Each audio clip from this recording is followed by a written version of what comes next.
ok wax si Adji Sarr guy gi nga xamante ne yow nee nga doo daanu xeer bi nga xamante ne yaa raw falaise de Bandiagara yéen Sonko nii toj ko am Ousmane indi Sonko am Ousmane indi Sonko Ousmane Sonko xamoo ndayam nu mu ko boote dangay sonn instant bi nii yow dangaa sonn yàq dem jigéen yow amoo vie sa vie yëpp Ousmane Sonko amoo vie amoon nga toq fii mu dem bay neex nga dugg si Ousmane Sonko takk nga nag tootoo jàll bàyyi doomu jàmbur ji buñ nee affaire bi jeex na rek nga yeetalaat waaye nag dangaa xamut waykat bi wayoon na ko nee na am na ñoo xam ne kenn du leen laal nga laalaake kii nga laal ndayam da koo liggéeyal kër baayam ba tax du torox foo laal mu échoué dugg nga ne rubba da nga dugg ci otage politique yow dañ la jàpp dañ la nopp instant bëgg nga cee génn muta la ñëpp xam nañ ne li ngay wax du dëgg bëgg nga cee génn muta la nag nit loo duggoon. salaam rang Adji Sarr ci sa kaw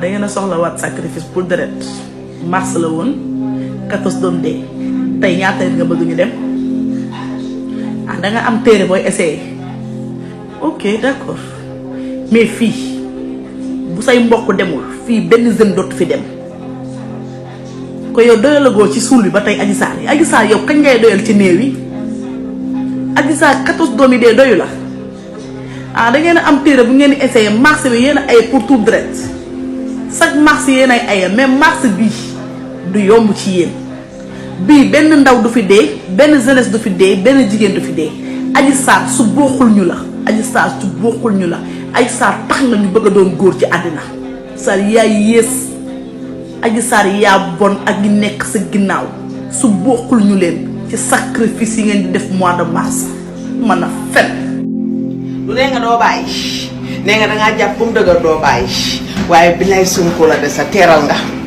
yaay kii bàyyi yaay kii toog wax li nekk sa xol génne ko mu jeex nga libre waxal ne sa xol nga génne ko wax ñi la ci dugal wax ñi la pousse ba ca fooba nga génn ci am sa jàmm nga dox sa dox nit dangay am vie am liberté dox am liberté dugg fu la neex mais yaa ngi ni dañ laa jàpp otage politique nga mënoo dem mënoo dëkk dugg nga ne rubba dugg nga ci loo xamante ne mënatoo reculer mënatoo dem mënatoo génn tongal xale bi am Ousmane indi Sonko yow instant yi Ousmane Sonko di liggéey di xool nan lay jëlee réew mi instant yi Ousmane Sonko di liggéey di xool nan lay jëlee maire bu Ziguinchor yow xoolal yaa ngi lëlu amoo jàmm amoo salaam yaa ngi tënku en tant que jigéen war a fonder famille war a am doom war a am jëkkër wala dox war a dugg marché war a dugg supermarché amatoo temps ndax Ousmane Sonko ŋaaŋal xale bu wat.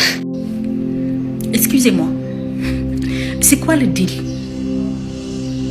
C'est quoi? Pourquoi cet intérêt subit de la presse internationale sur l'affaire Adji Sarr Sonko?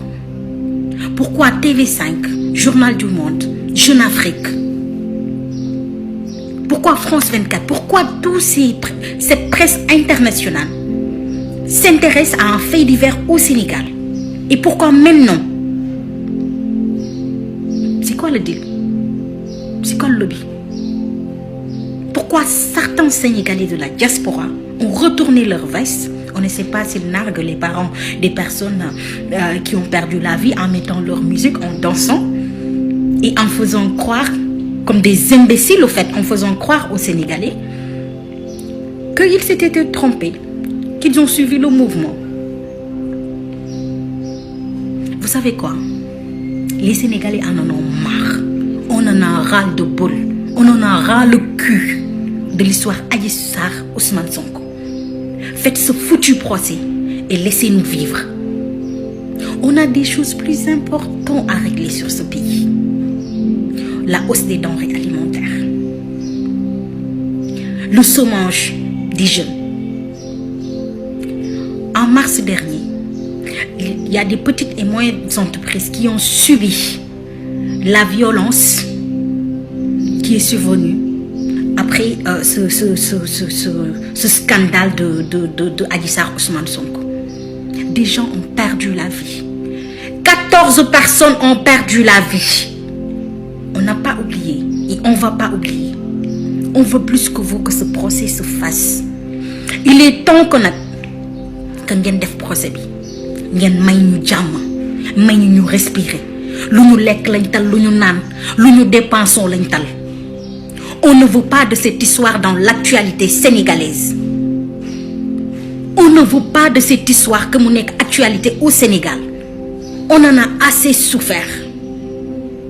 sonn nañ fatt ngeen ñu su nekkee ne ay naafeq yuy jaay seen bopp ndax xaalis yéen a xam mais bu leen ñu fatt mënu leen ñàkk bañ a seetaan ndax bu ñu nekkee Facebook mbaa ñu nekk feneen ak feneen ngeen fay def live mënuñoo bu ñu rombee sax gis ko foog ñu taxaw déglu. Et c'est une souffrance de vous écouter parler. Franchement, c'est une souffrance. On en a ras le bol, on en a ras le cul de cette histoire-là.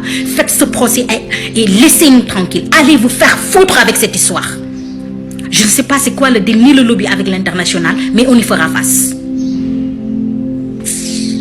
Adjé xey wote fatiliku ni néna da dem le journal Le Monde ne len man amatuma confiance sama justice su réew. Fofu la mbiri mujjé yegg.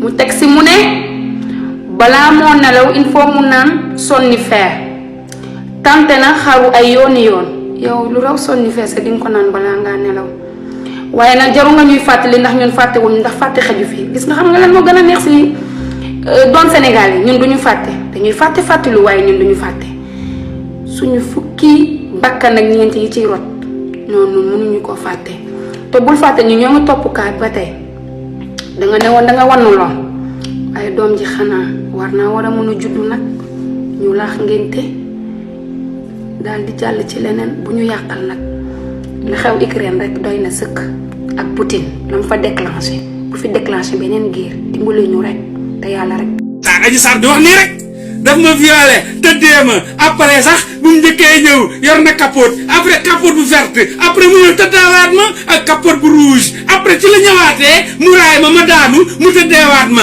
après ñu ne ko ok ana preuve malheureusement sax dama ko fàtte parce que sama portable boobu dama naanoon ndox ba mandi portable bi càng après sax portable bi dañ ko mujjee sàcc marché ñu yóbbantaay de laa demoon ñu tafuma ko bëgg dem la ñëw waaw parce que mënu kaw no bëgg dem la ñëw di dama xam ne bëgg dem la ñëw nan la koy mën a defee man sax am naa benn client boo xam ne dañ ko tëj foofu noonu ci yow bu doon loolu kay xam fekk na fu junni dossier juróom-ñaar la fi fekk bu fekk dafa junni dossier donc mu leen rek procès bi mënu ko def dañuy def nànk kon kay sa waay El Hadj Diouf ci boppam moo bëggul procès bi doomu met El Hadj Diouf ji ni mu tooyee ak bàyyi ni mu ñaawee xool ko yàbb ji lay ko doxaan doom ji yaa ngi ci problème ndaw borom bu bari wax